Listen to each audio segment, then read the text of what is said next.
At the end of the day, like your job is to have your customers come back, Right. right? As profitable as reasonable as possible. So you want your product to be profitable, and you want your customers to keep coming back because they love the product and you want to make money. Mhm. So I think really understanding how to do that, what makes the customer excited. I love being in the restaurants. Um, I have a couple of days a week where I'm in the office, and it's critical. It's important. This whole office serves as a support team for our field. Mhm. But when I'm in the restaurants, I could talk to customers, I could talk to our teams, I could see what's going on. I know what's right, what's not right. I have a true passion for being in the fields and for really just having our customers be happy, having our team be happy. So because of that, I know a lot about our business and I spend a lot of time in the weeds of it. I don't know everything for sure. I'm sure there's things that people, my team will watch like, yeah, about this or about that. You're right. But at the end of the day, the basic shit, I mean, I'm going to know it. I'm going to know it well. I know my numbers really well. Have a tight grasp on your business at the end of the day, right? And just take care of your top performers along the way.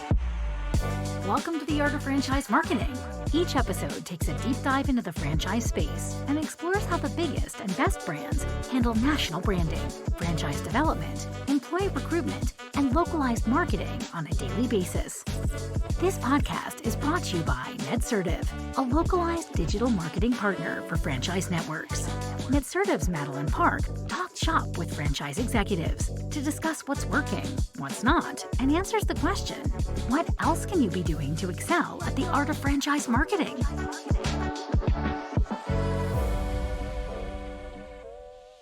Hey everyone, welcome back to the Art of Franchise Marketing. I'm your host, Madeleine Zook, and today we're going to talk about the art of not franchise marketing, kind of a view from the other side.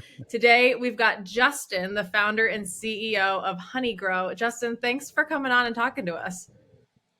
My pleasure. Thanks for having me. So, fun fact is Justin and I met through I don't want to say he's more than a friend, but he's the godfather of my daughter and actually my next door neighbor who used to work with Justin. So shout out to Luke Pearl and his family.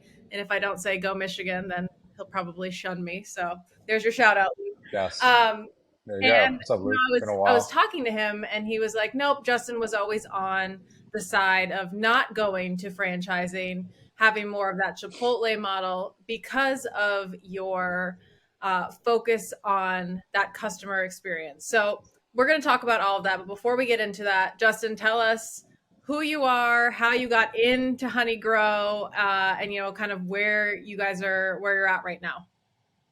Yeah, for sure. Well, thanks for having me, and shout out to Luke Pearl. Justin Rosenberg, founder, CEO, a company called Honeygrow. We are fast casual concept that focuses on freshly made stir fries, salads, and our honey bar, which is fruit, garnish, and drizzle local honey on top. We have 33 locations. We'll have probably around 39 to 40 by the end of this year, predominantly based in the Northeast, Mid-Atlantic of the U.S., based in Philadelphia. We're also in Boston, New York, Pittsburgh, Jersey, Baltimore, DC Metro. I'm probably forgetting a market, which isn't good. Delaware. I love Delaware. I was there all day on Wednesdays. I shouldn't be forgetting these things, but thank God we do very well there. So thank you. So we are corporate owned.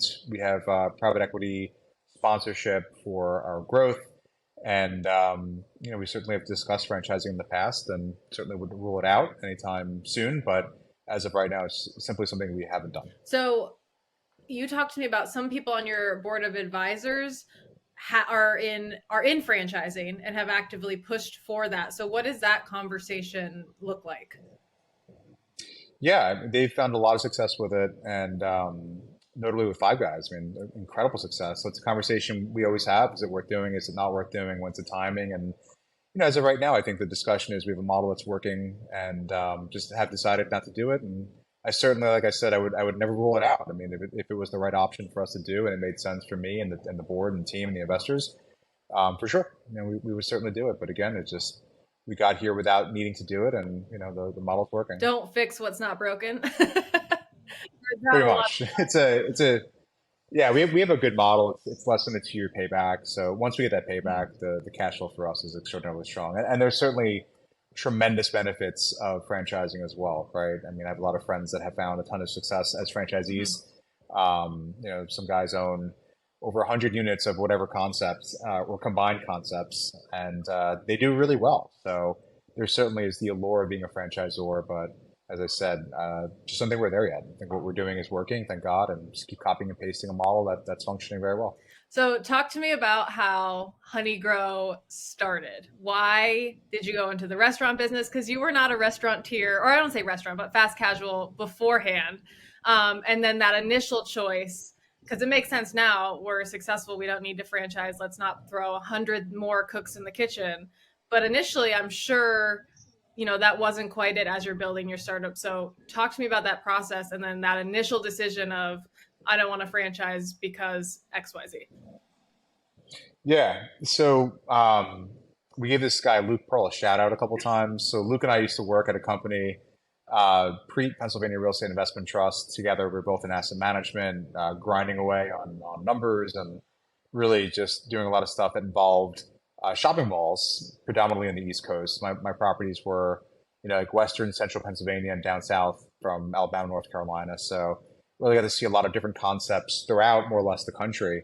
And I would see what worked and what didn't work. And I was very fascinated by brands like Chick-fil-A that did really well, or Apple, right? Doing, and this is, I'm dating myself here, but back in 2010 or 11, doing $4,000 a square foot, or Starbucks, which just is always a monster wherever it goes, and almost like it serves as a mini anchor sometimes for some shopping centers. So I was really just fascinated by that and what makes a great brand, what doesn't. And at the time, I'm sure Luke can attest to because he used to make fun of me. I was vegan for a while, really for health reasons, and I was eating really. I was making salads for lunch, bring them in. Though sometimes him and I would hit up LS Tech in Philadelphia, which we'd have the best meal ever. And then for dinner, the stuff I had left over, I would toss into a wok at night with some noodles, and I was, it was great. It was pretty much a way for me to get my health back on track. And doing the research, there was really nothing out there other than Mongolian barbecues doing anything remotely like this. And I thought, like, hey, it'd be kind of cool if I can create a really great brand around food that I love. The original concept, we were going to buy all local. That's totally impossible. I'm not getting avocados and bananas from Lancaster. But I really just wanted to get something, scale it, and be different, right? There's so many burger concepts. There's so many Mexican concepts. There's so many salad concepts. We're predominantly a stir fry concept. We sell, call it, 80% to 20% stir fry to salad. And the idea really was leveraging the ingredients that we have in a salad or stir fry and applying for both. So my goal was to get 2-day parts, lunch and dinner, 7-day week traffic, urban suburban model, so I can really expand this with as much white space as possible on the map. And wrote a business plan while I was still working at Preet. And I worked during the day and write this thing at night at home. And eventually I was working on Friday nights in a DC kitchen. Buddy of mine was a chef down there. I'm like, hey, it's cool. Come down. You don't have to pay me. I remember telling Luke this. He's like, dude, wait, you Friday nights you're working in a kitchen in DC? I'm like, yeah. It's like Mondays. Yeah, because I was grumpy to begin with, but Mondays I was even more grumpy. So I was just kind of like don't even come near me. Just tired. Nobody knew I was like in a kitchen getting yelled Right.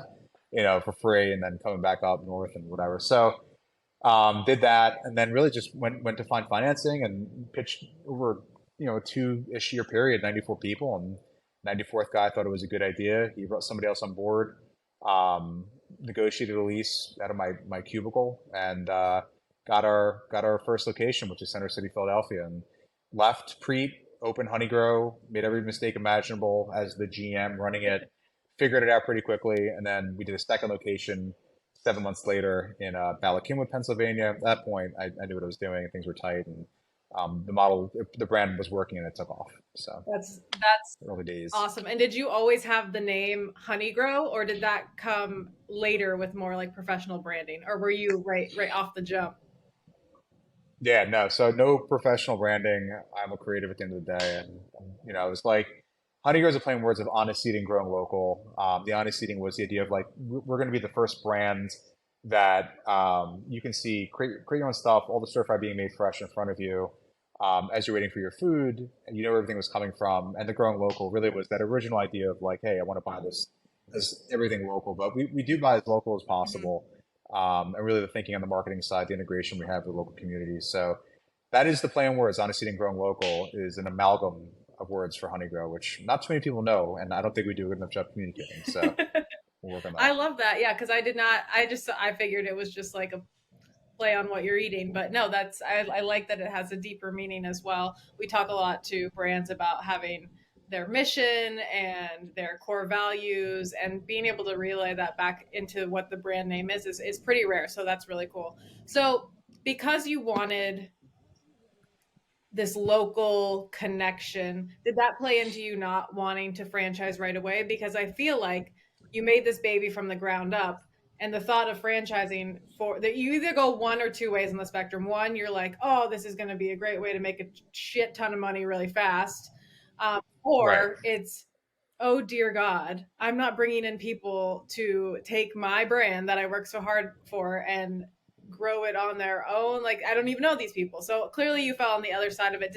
Did your operations Sure. play into that as well? Because I would imagine any franchise that does local supplying probably has an arm of very complex, like, head banging, because that's not Yeah. the quickest way to do it. Yeah. Yeah, for sure. I mean, the people who I know who are franchisees are absolutely incredible operators, and just like insanely incredible operators who know their markets really, really, really, really well. I think in the early days, I wanted to become an insanely great Mm-hmm. operator, and I wanted to understand every facet of this business imaginable from a general manager standpoint, and if necessary, a franchisee standpoint. So I would be able to intelligently talk about, hey, like X, Y, and Z, whatever. Hey, this is why that could work. That's why I don't think it would work. I've tried this, this, and this, and I could have intelligent conversations. So in the early days, I immersed myself in the operation as GM, as a kitchen manager. I was making sauces and dressings. I mean, I literally was like the only person doing this stuff at that level because I had a restaurant, right? And that's what you got to do. Mm-hmm. And it wasn't just raise a bunch of money and cross your fingers hope it's going to work with somebody else running it. I was like, no, I did it.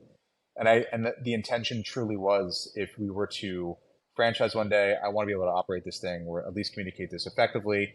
And also, like, hey, if we don't want to franchise one day, why? And what I landed on was the operation was very complex. There's ordering kiosks. There's a lot of things to worry about. You're looking at salads, you're looking at stir fry. You're making sure the tech stack is always working. There's a lot to worry about. And at the same time, the thinking was, hey, like, we're going to scale, we're going to grow.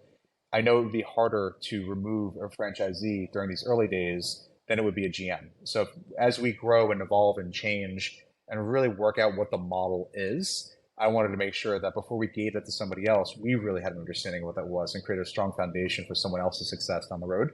And like I said, I'm definitely not opposed to franchising down the road. Today, we just don't need to do it, and the model's working very well. But the early days, I really wanted to have a mastery of the brand and the operation before really anything else. And I think that that's a common thread that I hear from a lot of top level executives is you need to know your brand better than anybody else in the room, even if that's another founder. You know, the more that you have a grasp on the inner workings, the better you're going to be able to lead and guide. And I think that another important piece that you brought up was owning your operations to help make people successful down the road instead of vice versa. I think a lot of people think, oh, you know, 2, 3, 500 heads are better than one, and they're going to help me build. But in this multi-location space, it's, if you build the airplane while you're flying it, a lot of the times, you know, you've got 12 people working on one wing, and then the other wing is just not being created. So it's just too much I think, to do. yeah, I think that's a fantastic analogy. Like you're trying to fly an airplane well, getting it to come Mm-hmm. together and make it work. And by the way, I won't say we, I made a lot of mistakes. And in the early days, we raised a lot of capital and then we grew way too quick. And the first 14 restaurants, give or take, were all very successful as we opened. We're like, oh yeah, we got this. And, arrogance sets in and ego, comes in like, oh yeah, we're doing it right until you don't. And, this is back 7 years ago. We're signing leases with way high rents and too many markets at once. And I think it would have been way harder from a franchise standpoint Mm-hmm. to reel that back in the way we did. Sure. We wound up, on the corporate side, reduced G&A, of course, and do what we had to do there. But on the operations side, we shuffled some folks around. We're like, all right, well, we're going to put the right operators in here. We need to change some operation stuff. We were changing, a good example real quick was pineapples, right? Like one of our GMs was like, hey, why are we cutting pineapples? And I'm like, why wouldn't you want a fresh pineapple? And they're like, well, dude, it's like super inconsistent and labor intensive. And so, the best ideas come from the field, Sure. and I'm sure the same thing as the franchisees to the franchisors. Yeah. But we made a very quick switch. He's like, all right, so I tested a canned pineapple that was delicious and sitting in sugar water. I gave it a bunch of people. I'm like, which one do you like better? Like this one. And suddenly, like the sauces were tastier and everything was great, and it's still a pineapple and a good pineapple, and actually more consistent than the other pineapple that we had, and better for labor. So we needed like a good year and a half of that, like reflection as a company to fix things. Same thing, we did the same thing with Remain. We looked at every one of our SKUs without sacrificing quality and made sure that we can maintain quality and do it better, cheaper, faster. And I think having that ability without the franchisees, which would have been a rough ride for them as well, we did it. Then literally we come out of this hard phase, and then COVID happened, so that was a whole other thing, right?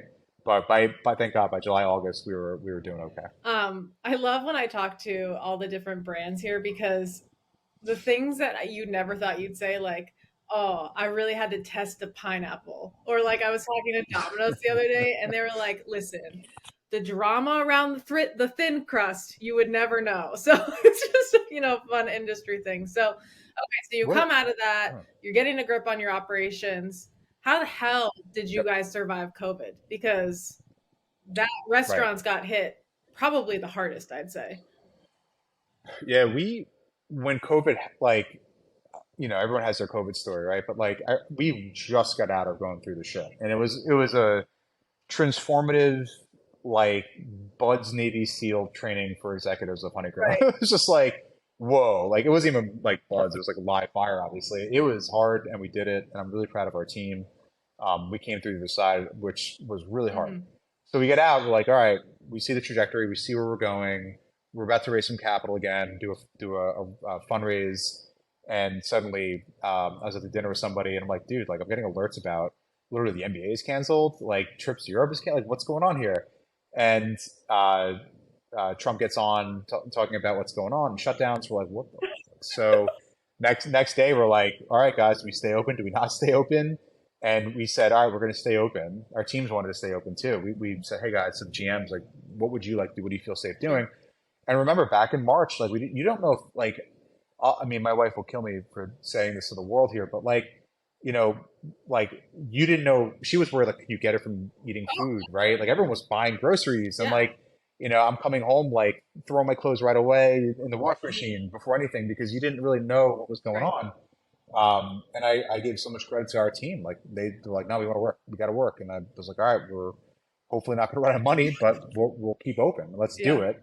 And we were out there, and more my team in the field than anyone else, and they killed it. So I'm proud of them, and they led the way. I mean, really did an amazing job. And we really relied on our app and delivery. App sales went from I'm going to bungle this, but maybe 15 to 20% to 55%. And delivery was around 8%. So DoorDash, Uber Eats, Grubhub, around 8%, and then it ballooned to 45%. And so we leaned in on that. I think like the day of what happened, our tech person and our COO were like, what if we just did like curbside pickup, like the old school curbside pickup, which now is like a normal thing, Sure. but they figured it out the next day we did it. I mean, Wow. it was really cool how quickly the team worked.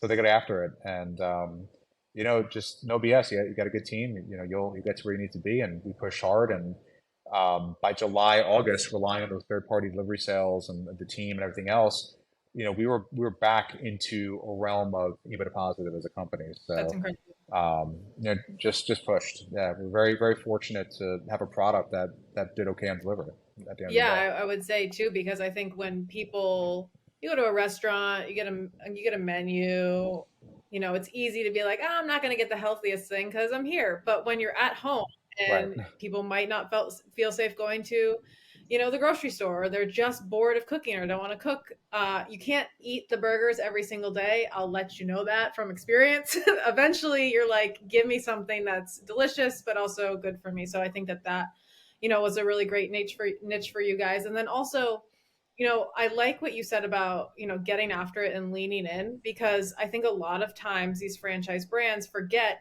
how talented their team is. So when something like this happens, like your IT and your your tech delivery team, they're able to produce that, next day. So that's a test to hiring well and remembering the skill that you have, because I think it's easy to get in the routine of what did we do last year? What do we, and when something is thrown at you like franchising all of a sudden, or COVID, that's when you really need to, heads down with the best of the best. So that, that's really great. And I guess off of that, I would say now, clearly what also played into your success was proper, location selection, areas that are going to do well with delivery. So now that you're out of that, but still keeping that pandemic experience in mind, what is your, or I should say your team, because I'm sure you have a team that's doing this. What is the team strategy like in terms of finding new locations and, real estate and where Yep. to go there? Yeah. So I'm actively involved with the real estate process. I was in the car last week all day looking at stuff in, deep Maryland and Virginia, and we're actually looking in real estate meetings, and I'm at the end of the day, I'm the one approving it. So we have a pretty tight process. We have one individual, our COO, overseeing brokers in various Mm-hmm. markets. We know our box, we know our model. We go against some bigger companies, publicly traded companies, or bigger franchisees who have deeper pockets and are willing to pay higher rents or pay more on the construction Sure. side. We are very disciplined as a group. We know what to do, what not to do. At the end of the day, it's like, look, if we can't get the 2-year payback on this model and know we can hit at least 20% of store level profit, we just don't do it. And we have enough analogs at this point to point and say, hey, this reminds us of Bloomington, or hey, this reminds us of Christiana, and we can make those parallels based on demos and rents and et cetera, and sales for comps in a different area. So process wise, it's pretty tight, and I wouldn't say by any means risk free, but I think we made enough mistakes through the years to say, hey, this is going to work or that's not going to work. And I think the key is just remaining disciplined and knowing your model Mhm. and just copying and pasting what works. Yeah, and so there's not going to be any bidding wars with like you guys and Taco Bell, is what you're saying, because even if it's a great location, the break even is more important than the potential payout, I guess, right? Yeah. So I'm actually good friends with the local franchisee for Taco Bell in this area, and he's a great guy and an unbelievable operator. So I think he probably could afford that site more than I could, or he'll buy the land and I would, knowing him and their model. But for me, yeah, like if there's a group out there, and we come across this all the time, yeah, it's like, look, if we can't get to this top line and ultimately this EBITDA number, store level profit number, with that rent, we just don't do it. Got it. It's there's a range of rents based on demos that we're willing to do, Mhm. but hey, like if it's going to be outside the box, if some bigger company come Chipotle wants it and they're going to be willing to pay 250,000 gross rent, go for it. Have fun. That's you guys rock. Can't do that Yeah. yet. Yeah, I like, no, can't I do it. like that. It's, when it in a, I think people lump growth all into one a lot of the times, and it's not that, because you've got the high risk growth, like you're willing to go, like you say, go out of the box and maybe have, a longer investment period. But for, the steady growth that you really find true success with, it has to be detailed, down to the decimal points, because the more of the unknowns, the the higher the oh shit factor is. Um, For which is, sure. yeah, which is great. Now you open these locations, and obviously employment is a bitch for anyone these days. But Mhm. talk to me about how you're finding these GMs and how they're handling employment, because a lot of the times with franchising, it's like, nope, you're in charge of your employment for your location. If you can't do it, that's our Yeah. problem. But for you guys, it's all your problem. So what does that look like for you guys? It's all a problem, and I'll throw in there also. So is marketing, Mm-hmm. right? So is branding, um, so is all the financing, all the finance. I mean, it's all in one. It's funny because I'm with a group, a very close network of mine, and they're all franchisees, and they're great guys, and they're incredible operators, and more successful than me. And they just kick ass, these Mm-hmm. guys. And when I was talking to them about one of my buddies asked me like, "Hey, like you actually do the marketing and the branding?" I'm like, "Yeah, like we do that. Like we got to figure this out, You're right?" like, well, who else And what I love is about doing it? Yeah, and actually, what I love about the franchise model is that there's a playbook. It's like, hey, like this is what we do, and we'll support you on this, this, and this, which I think is awesome. In our world, we're worrying about a lot, and on the hiring side, yeah, I mean, it's actually I came from an HR meeting right before this. Hiring is definitely getting easier. It was really hard during the pandemic, notably, call it 2021, beginning of 2022. A lot of folks didn't want to work anymore. They wanted to work from home.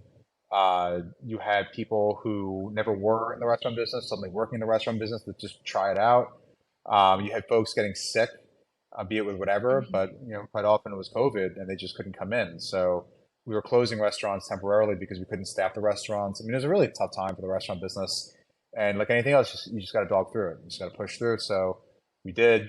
And in the hiring side, one of the things that's like really key for our success is that we have something called an elite GM program, which is very reminiscent of the Chipotle restaurateur program.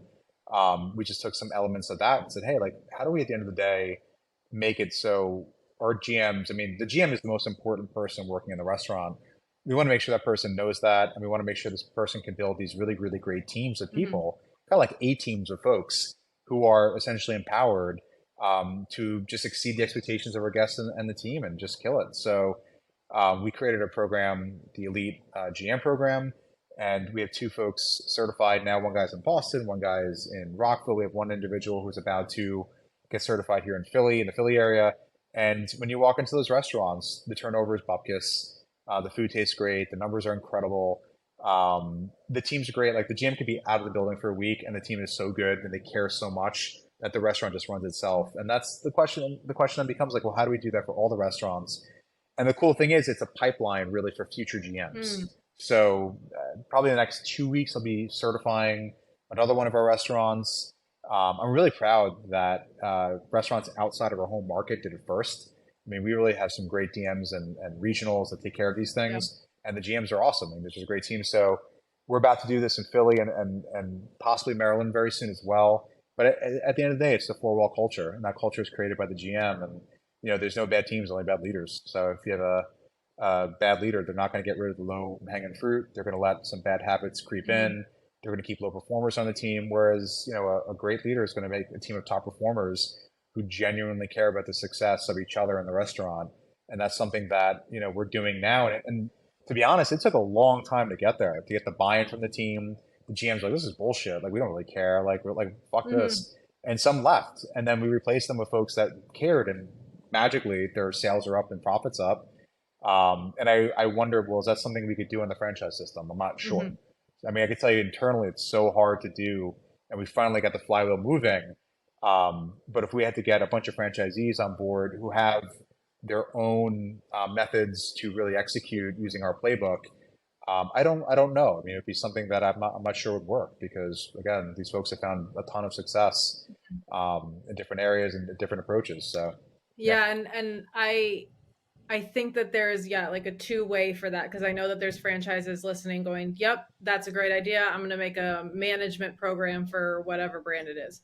But at the same time, yep, if you want that to be the no wiggle room there and you're like, this is what's going to make a successful location and manager, then you have to really what's the way to say this, command it in the FDD, which then makes you, oh, you're making me do these things. So yeah, I can definitely see right. which way that goes. But it's nice to hear from a very successful brand outside of franchising that it's still about culture, it's still about the team, it's still about everyone working together to make that successful experience for the customer. Because no matter which way you spin it, it's the end all be all. It's the success, it's the Right. happiness of your team, the happiness of your culture, and happy people just do better work. It's the truth. It's They leave nicer facts reviews. for sure. And look, I mean, I could be totally wrong. I mean, they're like I said, I have friends of mine, and I know a lot of other operators who are like insanely good, Mhm.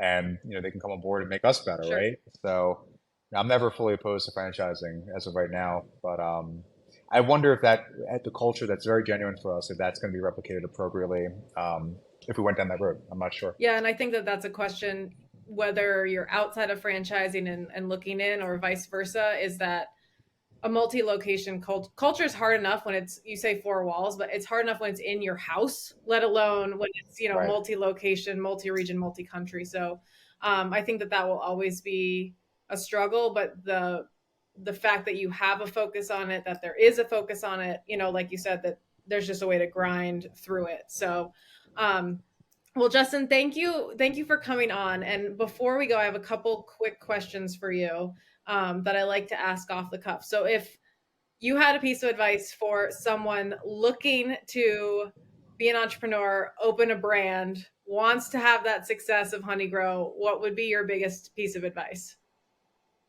I always go back to the same piece of advice, which is just know like basic accounting Mm-hmm. 101.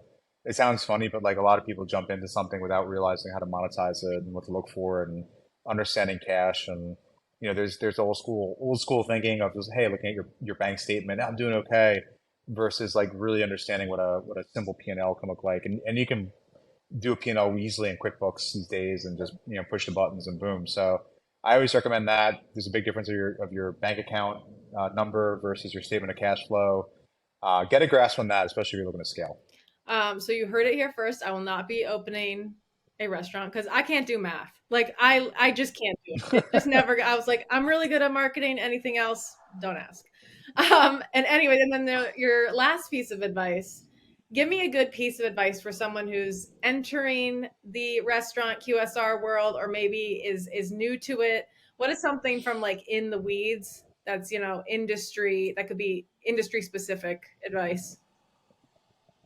Yeah, I mean, my advice, industry specific, would apply anywhere. It's like really just understand your business, Mhm. like go in there, right? Like I've as we scale, I see this more often. Like, you really need to understand what's happening. At the end of the day, like your job is to have your customers come back, Right. right? As profitable as reasonable as possible. So you want your product to be profitable, and you want your customers to keep coming back because they love the product and you want to make money. Mhm. So I think really understanding how to do that, what makes the customer excited. I love being in the restaurants.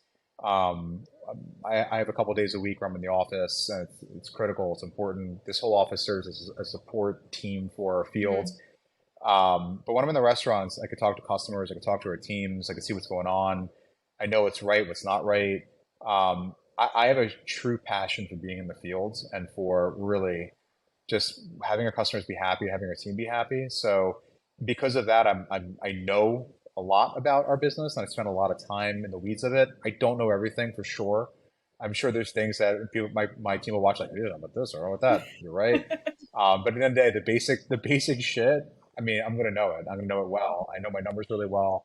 Have a tight grasp on your business at the end of the day, right? And just take care of your top performers along the way. I love that. And don't be afraid to try the canned pineapples. I mean, they're sugary. Good.